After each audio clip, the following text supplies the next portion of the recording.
Señor, en esta mañana quiero invitarle para que abra su palabra, la palabra de Dios en Efesios capítulo 4. Carta a los Efesios capítulo 4. Comenzamos el capítulo 4. Y para los que llevan la secuencia, este es el mensaje número 12 de esta serie de temas.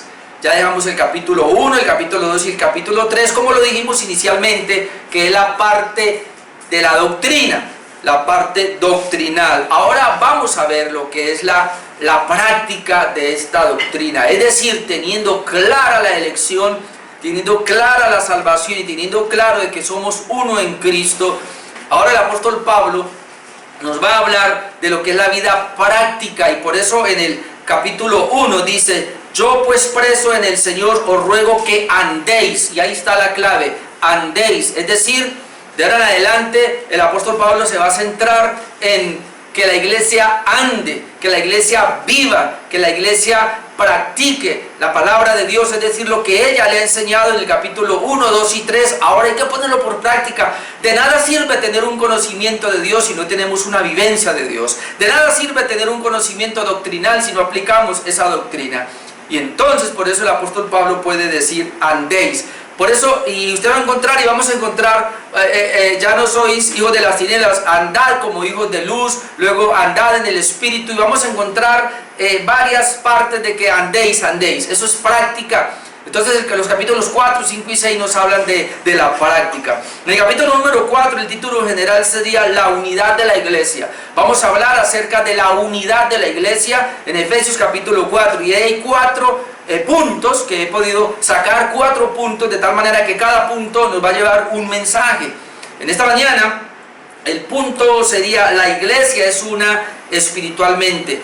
El tema general es la unidad de la iglesia. Entonces vamos a hablar hoy como la iglesia es una espiritualmente, y me refiero a los versículos 1 al 6. Así que vamos a leer los versículos 1 al 6. Dice Efesios 4, 1: yo pues preso en el Señor os ruego que andéis como es digno de la vocación con que fuisteis llamados, con toda humildad y mansedumbre, soportándoos con paciencia los unos a los otros en amor, solícitos en guardar la unidad del Espíritu en el vínculo de la paz, un cuerpo y un espíritu, como fuisteis también llamados en una misma esperanza de vuestra vocación, un Señor, una fe, un bautismo, un Dios y Padre de todos, el cual es sobre todos y por todos y en todos. Entonces lo que vamos a tratar de abarcar en el capítulo 4 es acerca de la unidad de la iglesia. Pero esta unidad busca un crecimiento espiritual, como lo vamos a ver dentro de 8 días, un crecimiento espiritual mutuo con el fin de llegar a ser de bendición a los demás hermanos, pero también ser de bendición a las personas incrédulas, y de esa manera cumplir el propósito de Dios. ¿Cuál es el propósito de Dios? Y lo vimos brevemente en el capítulo 3, versículo 10 y 11. Vamos atrás y vemos otra vez el capítulo 3, versículos 10 y 11. Ese es el propósito que Dios, por lo cual estableció la iglesia. Dice: para que la multiforme sabiduría de Dios sea ahora dada a conocer por medio de la iglesia. Note, el punto es que la multiforme sabiduría de Dios sea ahora dada a conocer por medio de la iglesia, es decir, la iglesia debe dar a conocer esa multiforme sabiduría de Dios a los principados y potestades en los lugares celestiales, y aquí está, conforme al propósito eterno que hizo en Cristo Jesús. Es decir, Dios, cuando elige a su pueblo eternamente en el plan eterno de redención, tenía un propósito. Y el propósito es que la iglesia conociera esta sabiduría, la sabiduría oculta que Dios tenía, el propósito eterno que Dios tenía del evangelio, de no solamente salvar a los judíos, sino salvar a los gentiles, y de los dos grupos hacer uno solo, que se llama la iglesia. Ahora, ya establecidos como iglesia, la iglesia debe dar a conocer ese plan a las autoridades superiores, como habíamos visto, pero también al mundo. Es decir, mi amado hermano, quiero decirle algo: el mundo está mirando a la iglesia, el mundo está mirando al cristiano. Y no solamente los ángeles están mirando el comportamiento, la conducta del cristiano, sino que el mundo está mirando el comportamiento de la iglesia, el comportamiento del cristiano. Y por eso nosotros somos testimonios a ellos para bien o para mal. Y esto es importante, hermano. Usted es una carta leída. Yo soy una carta leída. El mundo nos lee. Como vivas tú, como vivo yo, el mundo va a tener una percepción de lo que es el evangelio, de lo que es el cristianismo. De tal manera que si tú das mal testimonio, la gente pensará que así es el evangelio. Si yo doy buen testimonio, la gente pensará de que así es el evangelio. Por eso somos cartas leídas, y esa es la importancia que ahora el apóstol Pablo nos va a dar. La unidad de la iglesia debe vivir en unidad. La iglesia ya es una, ya de los dos pueblos hizo uno. Ahora, en vista de que tiene esa unidad, y vamos a ver ahora cómo se da esa unidad, la iglesia debe andar ahora en esa unidad. Tiene que tener un testimonio de unidad, y eso se da en el comportamiento cristiano, en el andar del cristiano, en la vivencia del cristiano, en el testimonio del cristiano. Y yo quiero leer aquí dos versiones más antes de entrar a mirar en la parte de esta mañana, que la iglesia es una espiritualmente. En estos primeros 6 versículos, que tengo 2 puntos fundamentales en esta mañana, quiero leerle primero de la palabra de Dios para todos. Esos versículos primeros dice así: yo, Pablo, preso por la causa del Señor, les ruego que vivan de acuerdo con el llamamiento que recibieron de Dios. Sean siempre humildes, amables, tengan paciencia, sopórtense con amor unos a otros. El Espíritu los ha unido con un vínculo de paz. Hagan todo lo posible por conservar esa unidad, permitiendo que la paz los mantenga unidos. Así como ustedes forman un solo cuerpo y hay un solo espíritu, Dios también los llamó a una sola esperanza. Hay un solo Señor, una sola fe y un solo bautismo. Hay un solo Dios y Padre de todos, que gobierna a todos, trabaja por medio de todos y vive en todos nosotros. Esta es una versión que llama Palabra de Dios para todos. Y la otra versión, que es la traducción al lenguaje actual, dice así, el mismo pasaje: yo, que estoy preso por servir al Señor Jesús, les ruego que vivan como deben vivir quienes, como ustedes, han sido llamados a formar parte del pueblo de Dios. Sean humildes, amables, pacientes, bríndense apoyo por amor los unos a los otros. Hagan todo lo posible por vivir en paz, para que no pierdan la unidad que el Espíritu les dio. Solo hay una iglesia, solo hay un Espíritu, y Dios los llamó a una esperanza de salvación. Solo hay un Señor, una fe y un bautismo. Solo hay un Dios que es Padre de todos, gobierna sobre todos, actúa por medio de todos y está en todos. De la traducción al lenguaje actual. Entonces vamos a ver que la iglesia es una espiritualmente. Y obviamente muchas personas se preguntan ya con el título para hoy: ¿y cómo así que es una? Y tantas iglesias que hay por ahí, y tantas doctrinas que hay. Bueno, la división de las iglesias y la división de las doctrinas, y creemos que es en doctrinas secundarias, no en doctrinas esenciales ni elementales, sino que en doctrinas secundarias o terciarias. Eso se debe a la debilidad humana, eso se debe al mismo pecado que permanece en el creyente, que no puede mantener esa unidad. Pero por lo menos la unidad a la cual nos referimos acá es aquellos puntos cardinales, aquellas doctrinas cardinales o esenciales dentro del cristianismo, como estamos viendo nosotros los jueves, mirando el conocimiento de Dios. Ya vimos la Trinidad, eso es esencial. Vimos a Jesucristo, eso es esencial. Entonces, y la doctrina de la salvación por la sola fe es esencial. O lo que manejamos nosotros, las 5 solas, eso es esencial. O sea, doctrinas cardinales y esenciales son como las 5 solas: sola escritura, solo Cristo, solo fe, solo gracia, a Dios sea la gloria. O como la doctrina de la gracia, eso, la salvación, eso tiene que ser esencial, porque nosotros creemos en la justificación solamente por la fe. Así que ya otras doctrinas secundarias, como el manejo de la iglesia o la escatología, eso ya es diferente, y en eso sí obviamente pues no habrá unidad por nuestra humanidad. Pero aún así, la Biblia habla que espiritualmente debemos mantener la unidad. Es decir, aunque somos iglesias locales, y hay una iglesia universal o una iglesia invisible, y que debe mantener esa unidad. Entonces yo tengo 2 puntos, y el primer punto en esta mañana que va a ser un poco fuerte, es el llamado a la salvación es para que vivamos vidas diferentes, vidas dignas. El llamado a la salvación es para que vivamos vidas diferentes, eso sería santificación, o para que vivamos vidas dignas de lo que es el Evangelio. Y esto, hermanos, está en el versículo 1, que leo lo siguiente: yo pues preso en el Señor os ruego que andéis como es digno de la vocación con que fuisteis llamados. Dice aquí en la palabra de Dios para todos: yo, Pablo, preso por la causa del Señor, les ruego que vivan de acuerdo con el llamamiento que recibieron de Dios. El primer punto que toca el apóstol Pablo, y que ya lo dijimos acá, es dignificar el llamamiento a la salvación.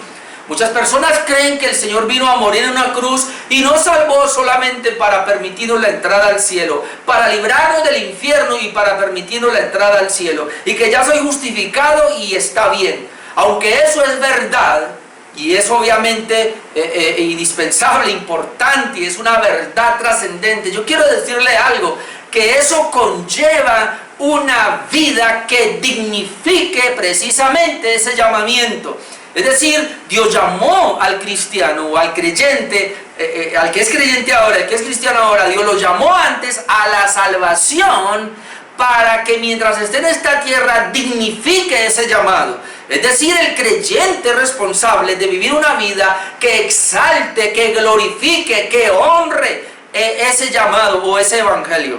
El asunto es que mucha gente no está dignificando el llamado o el evangelio. Dicen que es cristiano, pero no está dignificando ese cristianismo por su conducta, por su comportamiento. Por eso el apóstol Pablo dice, y eso ya lo habíamos visto, yo pues, y este yo pues viene, hace la conexión entre lo que ya le había enseñado la parte doctrinal y lo que les va a enseñar ahora, que es la parte práctica. Entonces, consecuencia de eso, yo pues, preso en el Señor. Y habíamos dicho que Pablo está preso de dos maneras: una, porque está ahí mismo, está preso en Roma, en una cárcel, físicamente está preso, pero también él es preso del Señor Jesucristo, es decir, él es esclavo de Cristo, como cantábamos ahora la primera canción: hazme un siervo para tu gloria. Yo quiero ser esclavo de Jesucristo, que las cadenas de su amor, que las cadenas de su gracia, que las cadenas de su presencia me amarren y me aten a él para vivir una vida que le honre y que le glorifique. Pablo preso en el Señor. Y luego mire esta palabra: os ruego que andéis. Ya le hablé de la palabra andar. La palabra andar o andéis, que va a ser repetitiva de ahora en adelante, es una vida práctica. Caminen conforme a la doctrina que tienen. Pero ¿por qué Pablo ahora dice os ruego? Pablo está rogándole a la iglesia de Éfeso, Pablo está rogándole a los hijos de Dios que andemos, que vivamos el evangelio, que dignifique el llamado. ¿Por qué Pablo ruega? Y yo me quedé pensando en esa palabra. Pablo no les ordena. Pablo no se para de decir yo les ordeno ahora, porque es que, hermanos, y escuchen bien lo que voy a decir, en el nuevo pacto, en la regeneración, no hay una orden del Señor. Dios no nos ordena andar. Y a través del apóstol Pablo vemos, él no nos ordena. ¿Por qué no nos ordena? Y le voy a decir por qué. El Señor le ordena al impío que cumpla los mandamientos, la ley moral, y el impío no lo puede cumplir, no puede guardar. El impío intenta guardar la palabra, el impío intenta obedecer los mandamientos, pero no lo puede hacer porque su corazón es maldadoso. Es decir, recuerde lo que nosotros hemos visto en la parábola del sembrador. El evangelio es como la palabra que se siembra en diferentes corazones, pero hay un corazón como el camino, que la palabra le llega y él no puede, aunque quiera la palabra por un momento, él no puede, porque no hay manera de que, es duro ese corazón y la palabra no penetra, oye por aquí y se le va por aquí, es un corazón malo. Entonces el Señor le dice, bueno, y él no va a poder. El otro corazón es como la piedra, dice que no tiene mucha profundidad, y aunque la persona recibe el evangelio al comienzo con alegría, sí, yo voy para las que sea, y yo estoy, uno lo ve que como que, uno cree que es un cristiano maduro, pero luego vemos que se marchita, es decir, no da fruto. ¿Por qué? Porque su corazón es malo. Y hay otro corazón que es como el de los espinos, que recibe la palabra con mucha alegría y uno lo ve caminando, pero al mismo tiempo recibe todas las cosas de este mundo, el amor al dinero, el afán, las preocupaciones, está muy pendiente de las cosas del mundo. Es decir, en esa persona no se sabe el fin que es. A veces lo ve uno tan metido con Dios como a veces lo ve tan metido con el mundo. Entonces quiere decir, la palabra y los espinos están, es decir, la vida cristiana aparentemente o la vida espiritual aparentemente está en él, pero el mundo también está en él. Entonces él anda aquí, anda allá, ese corazón es malo, ese corazón también es una persona no regenerada, y a esas tres corazones Dios les dice: obedezcan mi ley, les ordena, porque ellos no son capaces de obedecerla, y al final el Señor mismo por ese mandato los va a condenar.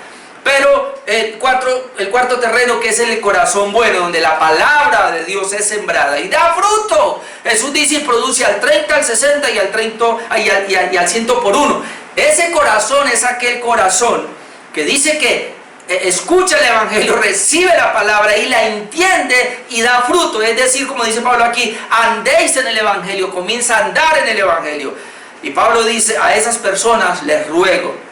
¿Por qué Pablo dice les ruego que andéis y no les da una ordenanza? Pablo les dice les ruego porque de antemano Pablo sabía que si el terreno es bueno y la semilla ha caído, no necesita ordenarle, sino que la misma semilla va a crecer y va a dar fruto. Cuando Pablo les dice les ruego, está apelando a la responsabilidad que cada cristiano tiene. Es decir, como cristianos nosotros, como creyentes, Dios nos dio un corazón nuevo. Es decir, nos habilitó nuestro corazón para obedecer la palabra. Nos dio su espíritu. Es decir, nos dio al Espíritu Santo que nos ayuda a obedecer la palabra. Pero hay que apelar a algo que se llama la responsabilidad. Cada hermano, cada hijo de Dios es responsable de andar. Entonces Pablo dice: usted es responsable de andar. Algunos andan un poquito, otros un poquito más, otros más. Esto depende a la responsabilidad que cada uno ha adquirido. Y ahí donde Pablo puede decir: pues entonces yo les ruego. Y Pablo les ruega, escuche lo que le voy a decir a los que tienen dicha capacidad. Jeremías 31, que nos dice, y Ezequiel 36. Dios prometió a los creyentes darles un nuevo corazón. Os daré corazón nuevo, dice. Ya quitaré el corazón de piedra y les daré un corazón de carne. Escuche, los cristianos, nosotros, los hijos de Dios, tenemos un corazón nuevo que es de carne. En ese corazón nuevo dice que nos dio el Espíritu. El Espíritu Santo está en nosotros, por eso somos hijos de Dios. Pero además dice que el Señor, la palabra, el Evangelio, lo puso en nuestro corazón y lo puso en nuestra mente. Es decir, la preciosa semilla fue sembrada en ese nuevo corazón. De tal manera que un hijo de Dios, a un hijo de Dios no hay que decirle haga. Un hijo de Dios hace, sencillamente porque él no puede hacer más que obedecer al Señor. ¿Por qué? Escuche, mi amado hermano. Usted no puede más que obedecer al Señor sin que le estén ordenando. ¿Por qué? Porque en usted hay un nuevo corazón, porque en usted tiene una vida espiritual. Y a esas personas que tienen al Espíritu Santo y tienen un nuevo corazón, tiene que dar fruto sí o sí. Si no da fruto es porque es un corazón pervertido, malo, no ha sido regenerado. Y a esas personas, pues ¿para qué les va a decir uno que caminen en el Evangelio? No lo van a hacer. Por eso Pablo dice ahora: yo preso en el Señor, os ruego, les da un ruego. ¿Por qué les dice los ruego? Mire, porque pueden, porque son capaces. Pablo les dice: yo les ruego, ¿por qué? Porque pueden, porque son capaces. Si usted es una persona que ya nació de nuevo, tiene el Espíritu Santo y usted es capaz, para usted es el ruego. Pero si usted es una persona que no ha nacido de nuevo, no es regenerada y viene a la iglesia solamente por venir, entonces para usted no es, porque usted no va a poder. Es así de sencillo, no va a poder porque el corazón no le permite que dé fruto. Pero el que tiene el corazón nuevo porque ha nacido de nuevo, ha sido regenerado, puede porque él tiene un nuevo corazón. ¿Qué le ruego? Que andéis, y esta palabra es tremenda, como es digno. Digno. El Evangelio tiene una dignidad. El cristianismo tiene una dignidad. Y eso cada creyente debe saberlo. Donde está en su estudio, en su trabajo, en su casa, él debe vivir una vida que dignifique el Evangelio. Es decir, cada mal comportamiento, cada pecado tuyo, cada pecado mío, no dignifica el Evangelio. En vez de dignificarlo, lo que hace es dañarlo, deteriorarlo. Y entonces ahora Pablo nos va a explicar cómo se dignifica ese Evangelio, obviamente. Pero luego dice que como es digno de la vocación con que fuisteis llamados. Dos cositas ahí. Lo primero es que la iglesia fue llamada Es decir, ella no se llamó a sí mismo, la iglesia no vino por sí mismo al evangelio. Vamos a ir a 2 de Tesalonicenses 1:11, porque a veces las personas creen que, es que yo fui el que vine al evangelio. No. 2 de Tesalonicenses 1:11. Mire lo que dice: por lo cual asimismo oramos siempre por vosotros, para que nuestro Dios os tenga por dignos de su llamamiento, para que Dios os tenga por dignos de su llamamiento y cumpla todo propósito de bondad y toda obra de fe con su poder. Es decir, el que llamó fue el Señor, el llamamiento lo hizo Dios. Dios fue el que nos llamó, Dios fue el que nos trajo al evangelio. Y vamos a mirar 2 de Timoteo 1:9. 2 de Timoteo 1:9, es muy importante entender esto, que yo no vine, el Señor fue el que me trajo, Él fue el que me llamó. 2 de Timoteo 1:9, quien nos salvó y llamó con llamamiento santo, no conforme a nuestras obras, sino según el propósito suyo y la gracia que nos fue dada en Cristo Jesús antes de los tiempos de los siglos. Escuche, quien nos salvó y llamó con llamamiento santo. El Señor nos llamó con un llamamiento santo, y por eso en Efesios Pablo está diciendo que debemos dignificar esa vocación con que fuimos llamados. En Hebreos 3:1, otro texto para que lo podamos ver.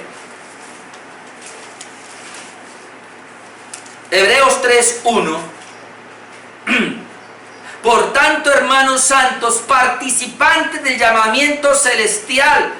Nosotros somos participantes del llamamiento celestial. Es decir, a mí no me llamó un hombre a las cosas de Dios, al evangelio. Al Hijo de Dios lo llamó Dios mismo, fue celestial, el llamamiento fue celestial. Póngale mentira, por favor.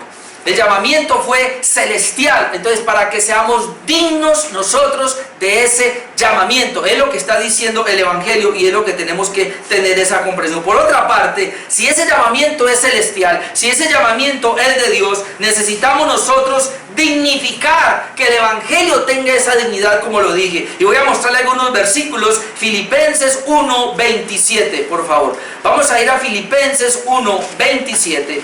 Y esto está por todos lados. Dice el apóstol Pablo en Filipenses 1:27, solamente que os comportéis como es digno del evangelio de Cristo. Mire, la iglesia debe tener un comportamiento que dignifique el evangelio de Cristo. Mi conducta, mi comportamiento, mi testimonio, mi vida día a día debe dignificar el evangelio, debe dignificar a Cristo. Dignificar es que Él es digno, es decir, Él debe ser excelente, debe ser diferente, debe ser un comportamiento santo, un comportamiento acorde al llamamiento. Es decir, Jesucristo nos llamó, y Jesucristo, siendo puro, nos llamó para que vivamos una vida pura. Y eso es lo que está diciendo acá. Solamente que os comportéis como es digno del evangelio de Cristo, para que os sea que vaya a veros o que esté ausente, oiga de vosotros que estáis firmes en un mismo espíritu, combatiendo unánimes por la fe del evangelio, que es lo que vamos a ver ahora, lo que va a seguir. Colosenses 1:10. Ahí más adelantico está Colosenses 1:10, dice, para que andéis como es digno del evangelio. Otra vez, esta es la cartica gemela de Efesios, sería Colosenses. Para que andéis como es digno del evangelio. Y aquí hay una partecita: agradándole en todo, llevando fruto en toda buena obra y creciendo en el conocimiento de Dios. Hay tres cosas por lo menos, cómo dignifico el evangelio. Y ahí dice, yo voy a dignificar el evangelio, voy a andar dignificando el evangelio, dignificando a Cristo de la siguiente manera: para que andéis como es digno del Señor, agradándole en todo. La pregunta es, ¿le agrado yo en todo? Por eso yo siempre me hago esta pregunta. Cuando aquí hay cultos, bien sea el jueves o el domingo, y usted pudiendo venir no viene, mi pregunta es, ¿usted está agradando a Dios? O sea, en lo que usted está haciendo, por muy bailoso que sea, ¿usted cree que agrada a Dios allá, sabiendo que aquí tenemos un culto, sabiendo que aquí tenemos una reunión?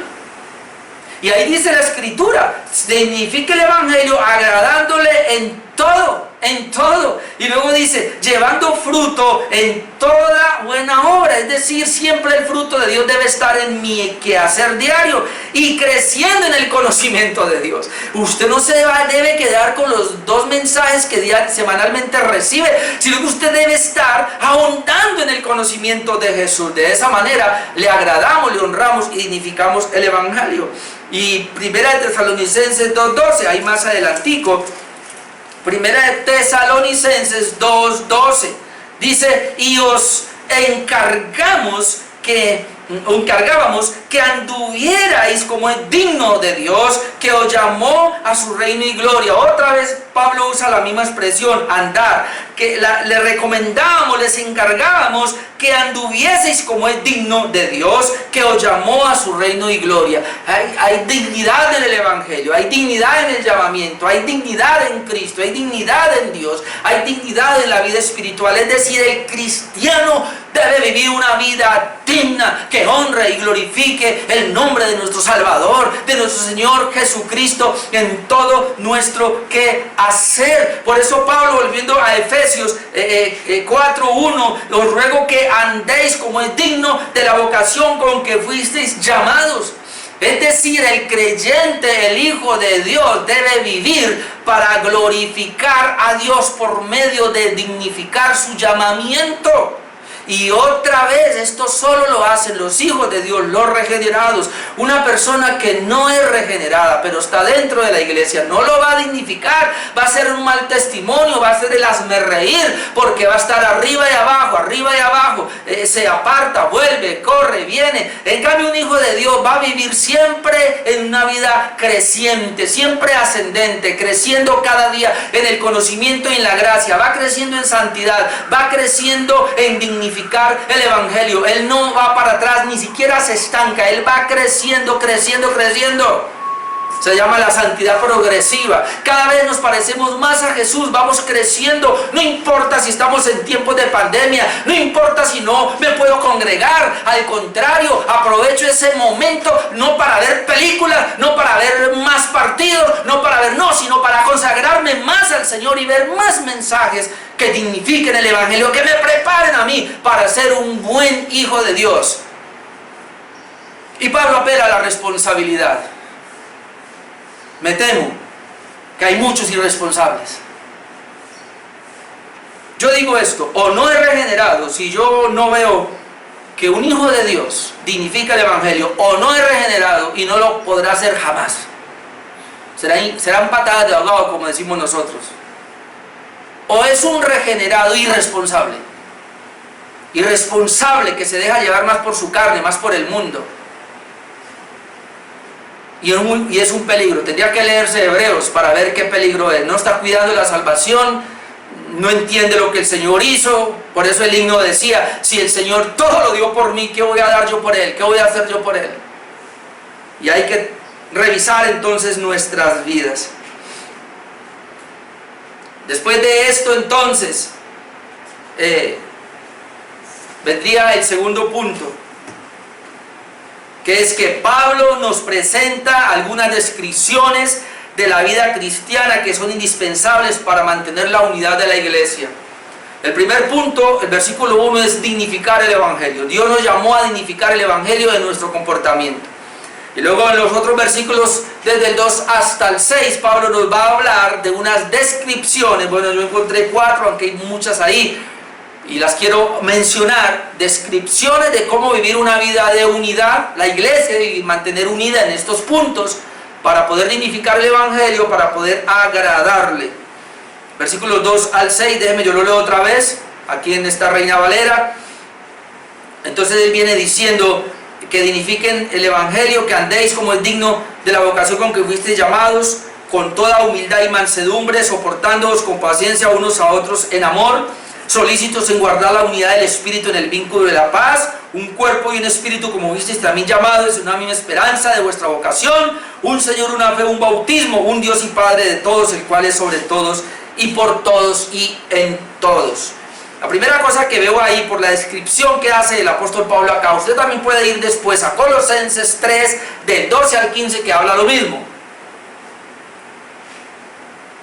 Colosenses 3 del 12 al 15, ustedes pues van, no voy a ir allá. Lo primero que Pablo describe aquí es la humildad. La humildad, versículo 2.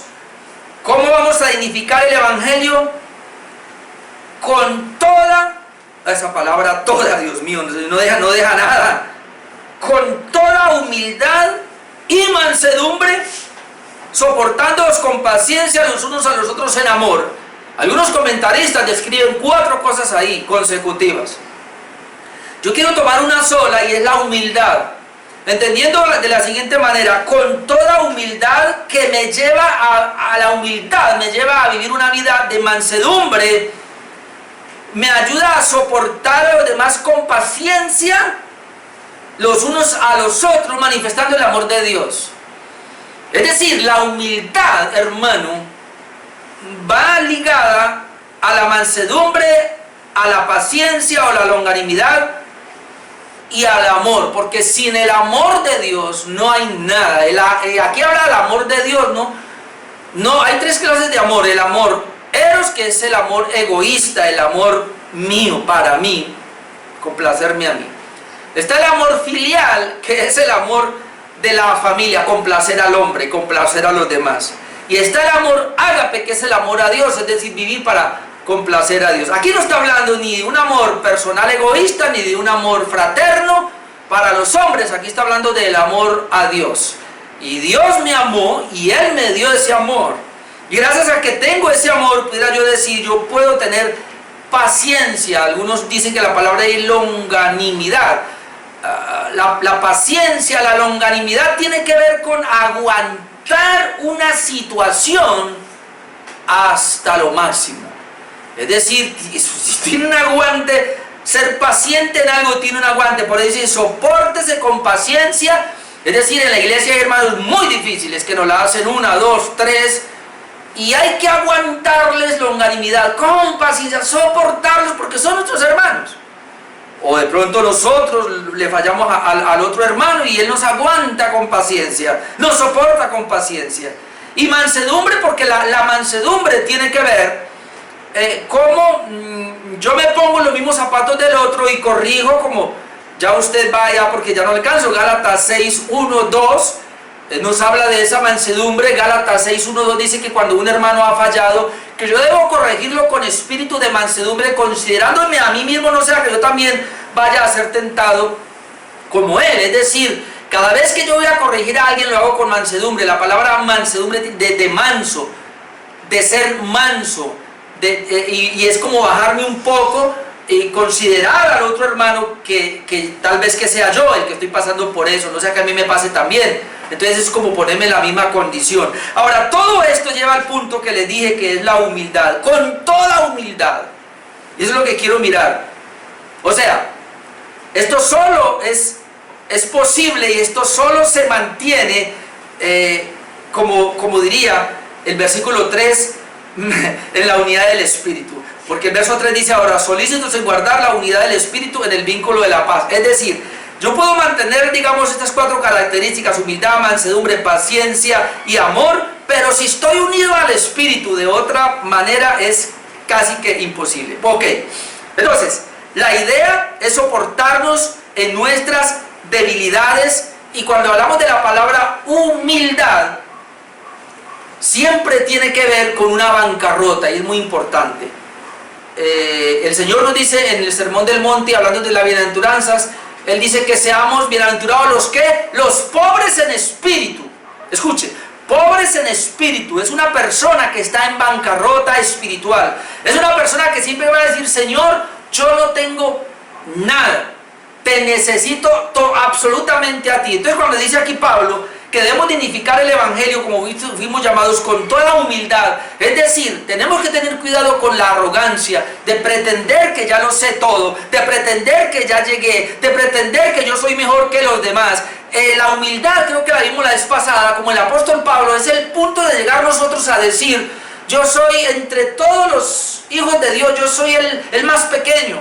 Entre todos los pecadores del mundo yo soy el más pecador. Entre todos los apóstoles yo soy el último, como un abortivo. Y esto no lo hace con orgullo, porque hay gente que el orgullo de ellos es la humildad. Es decir, están mostrando cuán humildes son y eso ya es orgullo también.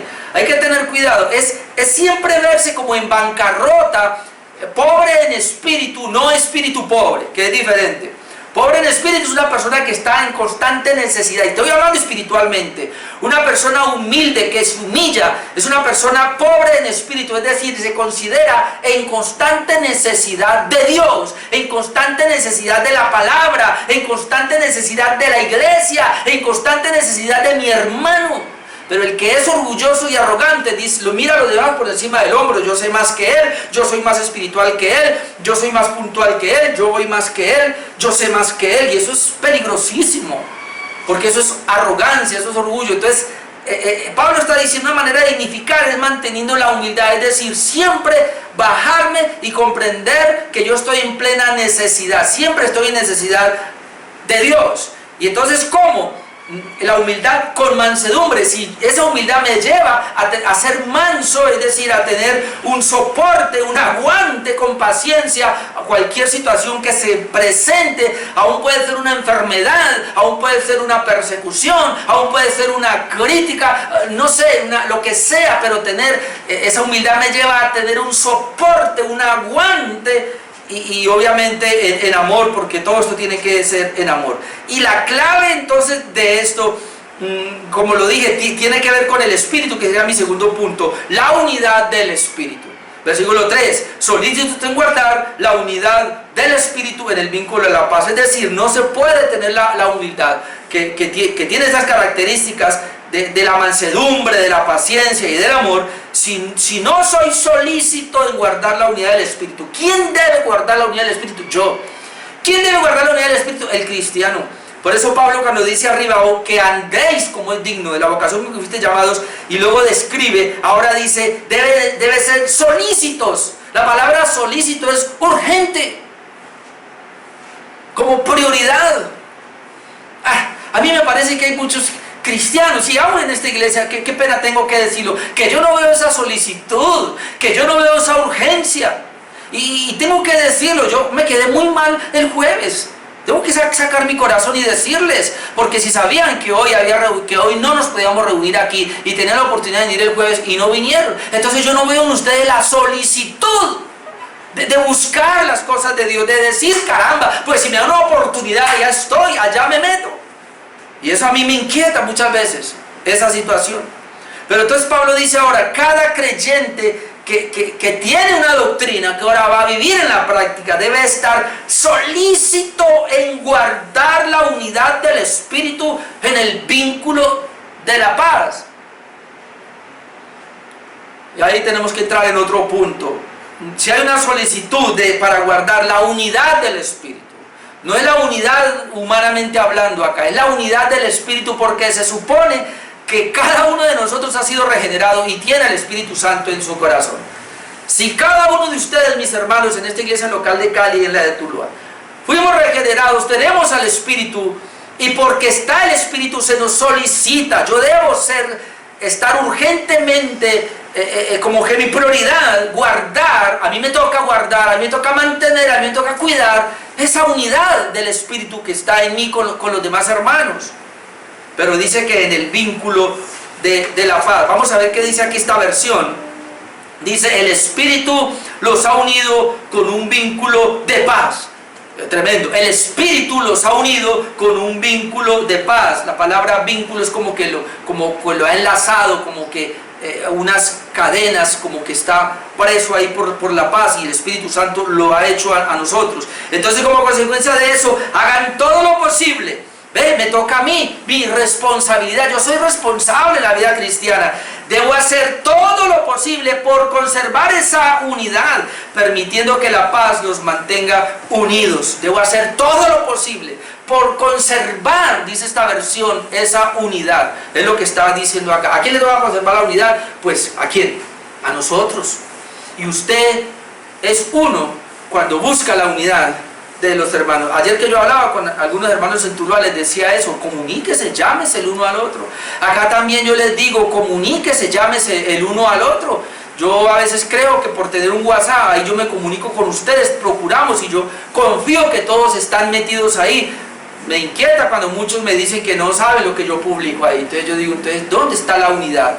Porque aún en eso tan sencillo de estar pendiente, mucha gente ni mira en el WhatsApp. Y si usted tiene un WhatsApp, hermano, y no mira el WhatsApp de la iglesia, usted no está contribuyendo para la unidad de la misma iglesia, porque está ajeno a lo que está pasando acá con nosotros. Y así no debe ser. Debe ser su responsabilidad y mi responsabilidad mantener, ser solícito en mantener. A mí me toca, o en guardar la unidad en el espíritu, y obviamente dice acá en el vínculo de la paz.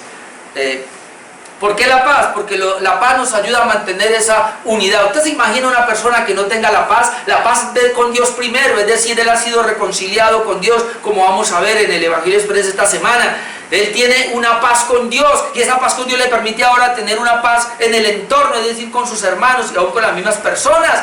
Usted puede buscar después Filipenses 4 del 6 al 9, no voy a leerlo, vaya usted, Filipenses 4 del 6 al 9, cuando dice que no se afane por nada, sino más bien ore, presente a Dios toda petición, y como resultado la paz de Dios guardará su corazón y su pensamiento. ¿En quién? En Cristo Jesús. Entonces esta paz de Dios, por estar pendiente de Dios, por ser solícito en andar en la vida cristiana, me va a llevar obviamente a través de esa paz mantener la unidad del Espíritu, que es lo que está diciendo ahí. Y luego presenta una tríada de tres. ¿Cómo se mantiene esa unidad? Ahí está la tríada de 3, versículo 4. Un cuerpo, un espíritu, como dice también, llamados en una misma esperanza de vuestra vocación o de vuestro llamamiento. La tríada es, ¿cómo mantengo yo la unidad? Bueno, de esta manera: un cuerpo, un espíritu y una misma esperanza.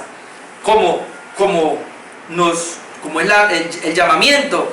Entonces esta tríada lo primero que dice es un Señor, es decir, Cristo nos compró con su sangre, un Señor.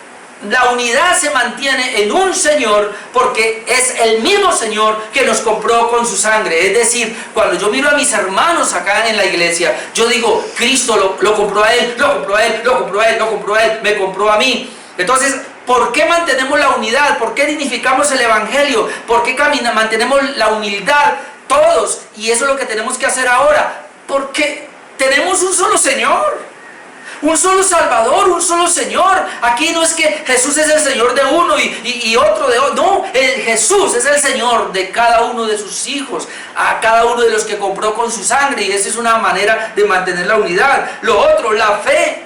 Y aquí se refiere a la fe salvadora, que es la única entrada para ser miembros del cuerpo de Cristo. Entonces dice el versículo 4, un cuerpo, un espíritu. Es que me estaba adelantando allí, perdón.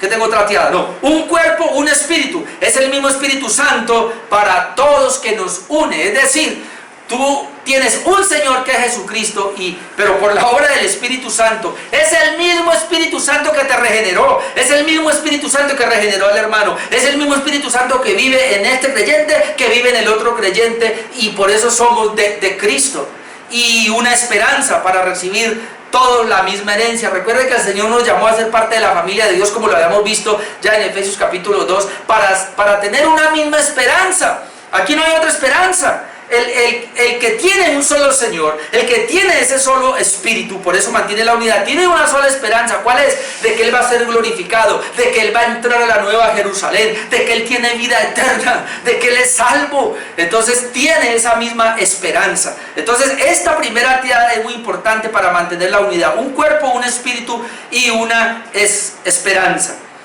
Ahora, en tercer lugar, la unidad del Señor. Ya vimos la unidad del Espíritu, ahora vamos a ver la unidad del Señor. Versículo 5, que es solamente posible gracias a que tenemos la unidad del Espíritu Santo. Es decir, la unidad del Señor implica que ya estoy unido al Espíritu Santo en la regeneración. Cuando fui regenerado, el Espíritu Santo vino y yo soy uno con el Espíritu, soy uno con mis hermanos, y eso indica que soy uno con el Señor. Mira lo que dice el versículo 5: un Señor, una fe, un bautismo. Nos presenta otra triada.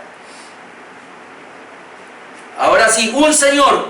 Cristo nos compró con su preciosa sangre. Una fe, la fe salvadora, única entrada para el Señor. Y un bautismo, bautizados en Cristo Jesús para salvación. Es decir, entonces vuelvo y miro la primera triada: un cuerpo, me parece que me salté ese punto, la iglesia constituida por judíos y gentiles, es decir, una sola familia. Vuelvo al punto. Versículo 4 nos presenta una tríada que es un cuerpo, que es la iglesia, un espíritu por el cual fuimos sellados, una esperanza. La segunda tríada que encontramos en el versículo 5 sería un Señor, es decir, Cristo nos compró, una fe, que es la fe salvadora por la cual todos entramos a ser de Cristo, un bautismo, dice que fuimos bautizados en un solo cuerpo por medio de Jesucristo. Entonces todo esto nos habla que hay unidad en el Espíritu, hay unidad en Cristo y el último punto, hay la unidad del Padre. Yo no sé si usted ya lo vio, pero aquí está la Trinidad. Mire el versículo 6 ahora. Un Dios y Padre de todos, el cual es sobre todos y por todos y en todos. Entonces tenemos en el versículo 3, tenemos la unidad del Espíritu, que nos presenta la triada, ¿verdad? De un cuerpo, de un espíritu y de una esperanza. En el versículo 5 tenemos la unidad del Señor, que nos presenta una triada, un Señor, una fe, un bautismo. Y en el versículo 6 tenemos la unidad del Padre, que nos dice que es por el Padre que se dan todas las demás cosas. Por eso dice el verso 6, un Señor, y ese Señor ¿quién es? Perdón, un Dios, y ese Dios ¿quién es? El Padre de todos. Un Dios y Padre de todos, el cual es sobre todos y por todos y en todos. Entonces lo que estamos viendo aquí es la Trinidad. Tú puedes ver ahí la Trinidad, mi amado hermano, que estábamos viendo nosotros el jueves pasado hace 15 días. Esta es la Trinidad. Es decir, cuando el Señor habla de la unidad de la iglesia, que es el punto que estamos mirando ahora, y primero habla de que esto es posible solamente si determinamos caminar en humildad, y ya vimos las tres cosas. Entonces una manera es de mantener esa unidad de la iglesia, es comprendiendo que somos uno en espíritu. Ya es comprendido, y nos da una triada ahí. Cuando dice que somos uno en espíritu, está hablando de que somos un solo cuerpo, un solo espíritu, una sola esperanza. Luego nos habla que somos uno en Cristo. Y cuando nos habla uno en Cristo, nos dice de otra triada, que hay un Señor, una sola fe y un solo bautismo. Es decir, gracias a Cristo, a la unidad que tengo con Cristo, yo tengo una fe, todos tenemos la misma fe, tenemos un bautismo, todos tenemos el mismo bautismo, que fue que nos sumergimos en Cristo. Y luego está la unidad del Padre, es decir, Él culmina todo, porque todo viene del Padre. Es decir, todo lo anterior es posible gracias al Padre. Y esto nos habla también, usted puede ir después a Romanos capítulo 11, versículo 33, donde dice, de Él, por Él y para Él son todas las cosas. Mire que es muy parecido a lo que está diciendo acá, versículo 6, un Dios y Padre de todos. ¿Ah? Obviamente de todos los cristianos, los creyentes, un Dios y Padre de todos, el cual es sobre todos, ese Padre es sobre todos, y por todos, y en todos. Es decir, Dios no está fuera de mi respiración. Dios no está fuera de mis cosas más secretas, de mis pensamientos. Dios es en todo, Dios es por todos, y Él está en todos. Así que la iglesia, si tiene pendiente esto, va a mantener esa unidad. Y ya lo hemos visto que de Él toma nombre toda familia. Capítulo 3, versículo 14, un momentico, y lo entendemos ahora un poco mejor. Capítulo 3, versículo 14, por esta causa doblo mis rodillas ante el Padre de nuestro Señor Jesucristo, de quien toma nombre toda familia en los cielos y en la tierra. Entonces, el tema, la unidad de la iglesia es una espiritualmente. ¿Cómo se mantiene esa unidad? ¿Cómo se mantiene esa unidad de la iglesia espiritualmente? Número uno, en la humildad. Y ahí vimos cuatro cosas. Esa humildad tiene que ver también con una mansedumbre, tiene que ver con una paciencia y tiene que ver con el amor. La unidad del espíritu, vimos las tres triadas. Soy uno en un cuerpo, que es la iglesia, en espíritu y en una esperanza. La unidad del Señor, hay otra triada, un solo Señor, una sola fe, un solo bautismo, y la unidad del Padre, porque el Padre lo une todo, Él es el todo y en todos. Es decir, todo culmina en el sometimiento, como dice la misma Escritura, y el último, y Jesucristo al final como hijo se somete al Padre. Entonces todo tiene que terminar en el Padre, que fue el que Dios mandó a su Hijo, el que planeó la salvación de nosotros. Concluyo diciendo que Dios no solo es nuestro Creador, sino nuestro Salvador, y le debemos toda obediencia para honrarle, glorificarle y mantener esta unidad espiritual.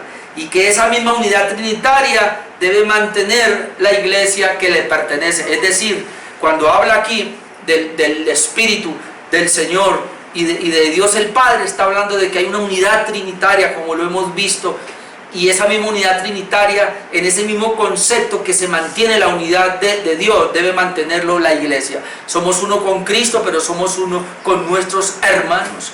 Y eso es lo que vamos a ver dentro de 8 días, hermano, que es muy importante el crecimiento espiritual, de conocer la doctrina, de conocer quién es el Señor. Yo por eso muchas veces peleo y le digo: usted, si no vino a un culto, se vio el mensaje, se conectó, porque es que si no, ¿cómo vamos a mantener la unidad de la doctrina? La única manera de mantener la unidad de la iglesia es caminando juntos, yendo juntos, y si usted no entendió algo lo va a preguntar, lo va a indagar, pero vamos a ir todos juntos en la misma dimensión. Pero termino diciendo esto es solo para cristianos. Si usted no es regenerado, usted debe arrepentirse, debe escuchar el Evangelio, debe creer en Cristo y rendirse a Él para que pueda traer esto. Porque si no, usted no va a poder. Pablo dice: ande ahora, les ruego que andéis para dignificar el Evangelio, y ya nos dice cómo, manteniendo la unidad, pero porque sabe que podemos. Si usted es un regenerado, un hijo de Dios, tiene el Espíritu Santo, usted puede, y yo puedo. Así que no nos hagamos los locos, dejemos de ser tan irresponsables y miremos que sí podemos, que se nos ordena hacer algo. Tenemos que hacer algo. En lo natural es así, en lo espiritual es parecido. Si usted quiere tener éxito en lo secular, debe esforzarse, debe ser excelente en todo lo que hace. Si usted quiere crecer espiritualmente y mantener la unidad, debe también ser excelente en lo que hace. El primero para orar, el primero para leer la palabra, el primero para congregarse, el primero para apoyar la iglesia, el primero para estar, el primero en todo. Usted debe estar ahí y lo puede hacer, a menos que no sea regenerado. Y yo sé que lo puede hacer. Por eso Pablo dice: ruego que andéis, porque lo pueden hacer. ¿Y por qué lo pueden hacer? Porque son regenerados y tienen el Espíritu Santo. Quise enfatizar eso una y otra vez, porque aquí no se trata de decirle a alguien que haga lo que no sabemos que no va a poder hacer.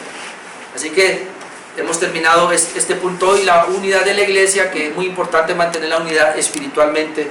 Oremos.